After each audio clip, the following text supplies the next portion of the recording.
பார்த்துக் கொண்டிருப்பது 24 நியூஸ் தமிழ். உதகையில் கேரட் கொள்முதல் விலை உயர்வு, விவசாயிகள் மகிழ்ச்சி. உதகை மற்றும் மேட்டுப்பாளையம் சந்தையில் கேரட் கொள்முதல் விலை உயர்ந்து உள்ளதால் விவசாயிகள் மகிழ்ச்சி அடைந்து உள்ளனர்.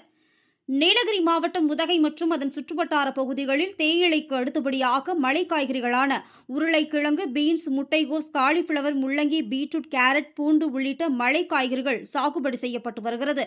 குளிர் பிரதேசத்தில் இங்குள்ள காலநிலையில் இந்த மலை காய்கறிகள் அதிக விளைச்சலை தருவதால் நீலகிரி மாவட்ட விவசாயிகள் மலை காய்கறிகளை அதிக அளவில் பயிரிட்டு வருகின்றனர். அறுவடை செய்யப்படும் மலை காய்கறிகள் மேட்டுப்பாளையம், கோவை, அவிநாசி, திருச்சி, சென்னை, பெங்களூர் போன்ற பகுதிகளில் உள்ள சந்தைக்கு விற்பனைக்காக கொண்டு செல்லப்படுகிறது.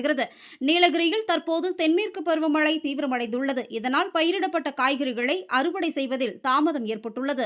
இந்த நிலையில் தற்போது கேரட் உதகை சந்தையில் ரூபாய் 100 முதல் 120 ரூபாய் வரை விலை போகிறது. இதேபோல் மேட்டுப்பாளையம் சந்தையிலும் கேரட் 100 ரூபாய் முதல் ரூபாய் 130 வரை தரத்திற்கு ஏற்றவாறு கொள்முதல் செய்யப்பட்டு வருகிறது.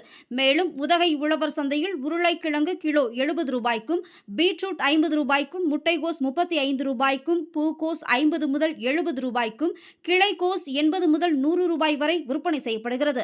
இந்த விலை உயர்வால் கேரட் உள்ளிட்ட மலைத்தோட்ட காய்கறிகளை பயிரிட்டுள்ள விவசாயிகள் மகிழ்ச்சி அடைந்துள்ளனர்.